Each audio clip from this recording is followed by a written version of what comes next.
Alors, mon parcours n'est pas super typique.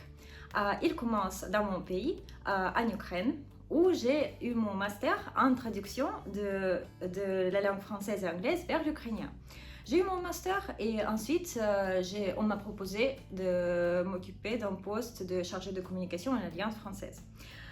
C'est une école de langue, donc c'est un réseau de l'école internationale où on apprend aux gens de se familiariser avec la langue et la culture française. Donc j'ai travaillé là-bas, j'étais pas prête du tout. J'ai été obligée de tout apprendre sur le champ, mais je faisais pas mal de fonctions du web. C'était la rédaction web, la communication visuelle, le SEO. J'ai participé à l'élaboration et la mise en pratique de la stratégie marketing. J'ai beaucoup aimé. Ouais, c'était vraiment très bien.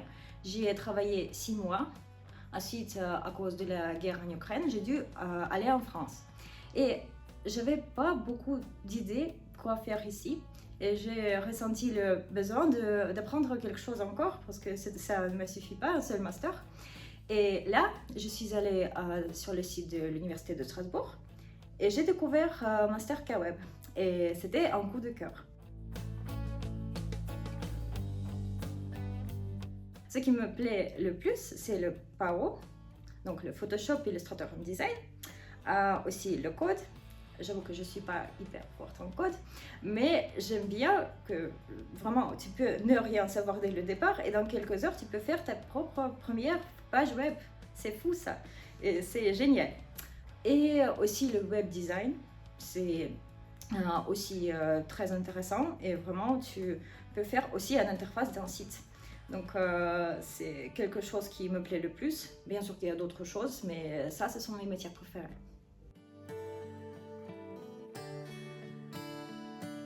Tout d'abord, il ne faut jamais avoir peur. Il y a plein de gens comme toi qui sont dans la même galère et qui sont là pour qu'on se soutienne, pour qu'on se donne des conseils, pour que se forme une petite équipe non francophone qui est là. Donc, et il ne faut jamais avoir peur, même si au début les cours par exemple peuvent paraître un peu flous, les informations ne seront pas super accessibles, c'est pas grave. On peut toujours demander à quelqu'un d'autre, si quelqu'un a bien compris les choses, il peut toujours l'expliquer. Donc ça amène à mon deuxième conseil, il ne faut jamais hésiter à poser des questions, ni aux intervenants qui sont là pour répondre à ces questions, ni à tes camarades. Il y a plein de camarades français qui, eux, c'est sûr, ont tout bien compris. Tout le monde c'est super ouvert, super gentil et m'explique vraiment tout, ce que j'apprécie beaucoup.